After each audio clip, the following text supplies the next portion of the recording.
산 위에 여호와의 영광이 이스라엘 자손의 눈에 맹렬한 불같이 보였고 모세는 구름 속으로 들어가서 산 위에 올랐으며 모세가 40일 40야를 산에 있으니라. 아멘. 하나님은 모세에게 이스라엘을 대표해서 산에 올라오라라고 명령하셨습니다. 그들을 가르치도록 율법과 계명을 친히 기록한 돌판을 주시겠다고 약속을 하셨죠. 장로들에게 아론과 훌과 함께 자신이 내려올 때까지 기다리라 그렇게 명령한 모세는 하나님의 산에 올라가게 됩니다. 해당 본문으로 우리 함께 말씀을 나누도록 하겠습니다. 먼저 하나님께서는 모세에게 산에 올라오라고 하시면서 무엇을 주시겠다라고 하십니까? 12절에 보면 그들을 가르치도록 율법과 계명을 친히 기록한 돌판을 너에게 줄 것이다 라고 말씀하고 있어요. 십계명 돌판을 주시겠다라는 거죠. 말씀을 듣고 산에 오른 모세에게 하나님께서는 어떻게 자신을 나타내십니까? 15절에 보면 구름이 산을 가렸다라고 이야기하고 또 16절에서는 여호와의 영광이 시내산 위에 머물렀다라고 하죠. 또 구름 가운데서 모세를 부르셨다라고 이야기하고 있습니다. 그리고 17절에서는 이스라엘의 자손의 눈에는 여호와의 영광이 맹렬한 불과 같이 보였다라고 그렇게 밝히고 있습니다. 그렇다면 하나님께서는 왜 이스라엘 백성의 눈에 여호와의 영광이 맹렬한 불같이 보이도록 하셨을까요? 여기에는 세 가지의 뚜렷한 이유가 있는 것으로 보입니다. 먼저는 이스라엘을 지도해야 될 모세에게 권위를 부여하기 위해서예요. 지금 시내산에는 하나님의 영광이 맹렬한 불과 같이 임해 있는 상태이고 큰 구름이 임한 상태이죠. 그런데 모세는 그 불 속을 걸어 들어가는 겁니다. 그리고 그 누구도 모세처럼 그 불 속으로 들어갈 수가 없는 거예요. 이것은 하나님께서 이스라엘을 이끄시기 위해서 특별히 모세를 세우셨다. 모세는 특별한 지도자다라고 하는 것을 보여주는 증거가 되는 겁니다. 그리고 두 번째 이유는 이후 이스라엘의 회중 가운데 세워지게 될 그 성소의 목적을 보여주는 장면이라고 할 수 있어요. 하나님께서 성소를 세우신 목적은 하나님이 이스라엘 자손을 직접 이끄신다라는 것에 대한 시각적 효과예요. 성소가 완성된 그 직후에 여호와의 영광이 구름이 충만하게 성소를 뒤덮었다라고 이야기를 하고 있습니다.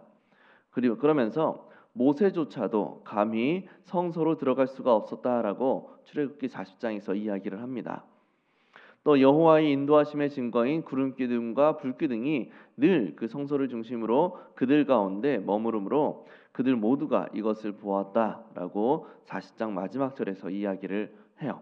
즉 그때 성소에서 임한 그 하나님의 영광이 지금 시내산에서 먼저 보여지도록 하게 되는 거죠. 세 번째 이유도 있습니다. 하나님을 향한 경외심을 갖게 만들고 하나님 앞에서 자신을 겸비하도록 만들기 위함입니다. 시내산에 모세가 세 차례 올라가게 되는데 그때마다 하나님께서 경계하셨던 것은 백성들이 함부로 여호와를 보겠다 하면서 시내산으로 올라오지 못하도록 하라는 것이었습니다. 이것은 백성으로 하여금 죽임을 당하지 않도록 하면서 동시에 하나님에 대한 경외심과 또 두려움을 갖도록 만들므로써 자신들이 섬겨야 될 하나님에 대한 마땅한 마음가짐을 갖도록 하는 도구가 되는 것이죠. 하나님의 영광이 시내산에 맹렬한 불과 같이 임하도록 하신 것에는 이렇게 세 가지의 목적이 있었는데 이 세 가지는 사실 하나의 공통점을 가지고 있어요. 곧 하나님과 백성 사이에 올바른 관계를 정립하기 위함이라는 목적입니다. 모세를 향하여서 그 권위를 인정하게 하심으로써 모세를 세우신 하나님을 향한 복종의 태도를 지니게 하시는 것이고 또 성소 가운데 임하셔서 늘 이스라엘 회중과 함께 하시는 하나님을 더욱 신뢰하고 하나님과 동행하는 법을 알게 하시고 또 하나님을 경외함으로 하나님 앞에서 늘 자신을 겸비하고 마음을 단정히 함으로써 하나님의 백성답게 살도록 하기 위함이라고 하는 하나님과 백성 사이의 올바른 관계 정립의 그 하나의 방향성을 지니고 있다라는 것이죠. 이것이 바로 하나님께서 불과 같이 임하셨던 이유였습니다. 우리 느낀 점으로 넘어갑니다. 이스라엘 백성과 동행하겠다라고 약속하시면서 맹렬한 불같이 임재하시는 하나님을 보며 무엇을 느낍니까? 이제 본격적인 광야 생활을 앞둔 이스라엘 백성에게 가장 두려운 일은 무엇이었을까요? 광야라는 곳은 그들에게 있어서 두 가지의 의미를 지닙니다. 첫 번째는 고난의 장소예요. 광야에는 물이 없고 또 식량을 구하는 것조차 매우 힘듭니다. 거기다 강도의 위험이 있고 맹수의 위협이 있죠. 그래서 광야 백성들에게 있어서 광야라는 장소는 매우 위험한 고난이 가득한 장소로 그렇게 인식이 됐습니다. 그러나 또 한 가지의 의미가 있는데 바로 경건의 장소라는 거예요. 그래서 경건한 자들이 종종 광야로 나가서 하나님을 찾고는 했습니다. 하나님은 바로 이 광야에서 이 두 가지의 의미를 지닌 광야에서 이스라엘 회중에게 불 같은 모습으로 임재를 보여주시는 거예요.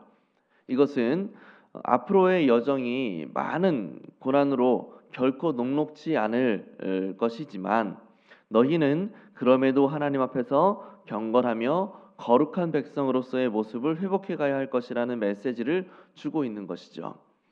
여러 가지 어려움들, 두려운 일이 있을 것이지만 그럼에도 너희는 하나님을 바라보면서 하나님을 신뢰하면서 하나님을 붙들고 거룩함을 유지해라라는 겁니다. 그리고 이것을 통해서 이스라엘 백성이 하나님의 두려운 임재 앞에서 더욱 스스로의 거룩함을 회복해 가기 위한 결단과 다짐을 요청하고 있는 거죠. 그렇다면 우리의 삶을 한번 살펴보면 좋겠어요. 최근 내 삶에 하나님께서 동행하신다는 사실을 경험한 적이 있으십니까? 하나님은 우리와 늘 함께하고 계십니다. 늘 함께하고 계세요. 그렇지만 우리는 좀 더 뚜렷하고 부인할 수 없을 정도의 확실한 하나님의 함께하신다는 그 증거를 우리가 경험하기를 바라죠. 그리고 하나님께서 나와 함께하고 계신다라는 사실이 특별히 조금 더 확실하고 명확하게 느껴질 때는 우리의 마음이 정말 많이 든든함을 느끼게 될 겁니다. 그렇게 특별한 하나님의 동행하심과 역사를 경험함으로 자신의 신앙이 상당히 고향감을 누렸던 그런 경험이 있으신지 한번 생각해 보시면 좋을 것 같아요. 늘 그런 삶을 살면 참 좋겠죠. 그러면 아마 우리가 더욱 믿음 가운데 든든하게 세워져 갈 수 있을 겁니다.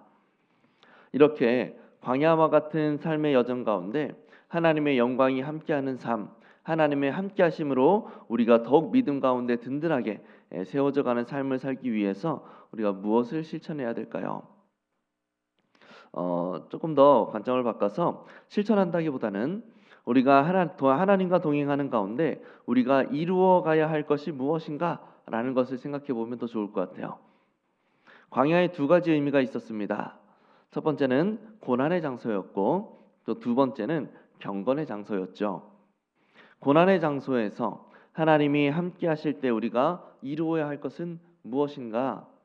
바로 하나님의 백성다운 경건함을 함양하는 거예요. 이루어가는 거죠.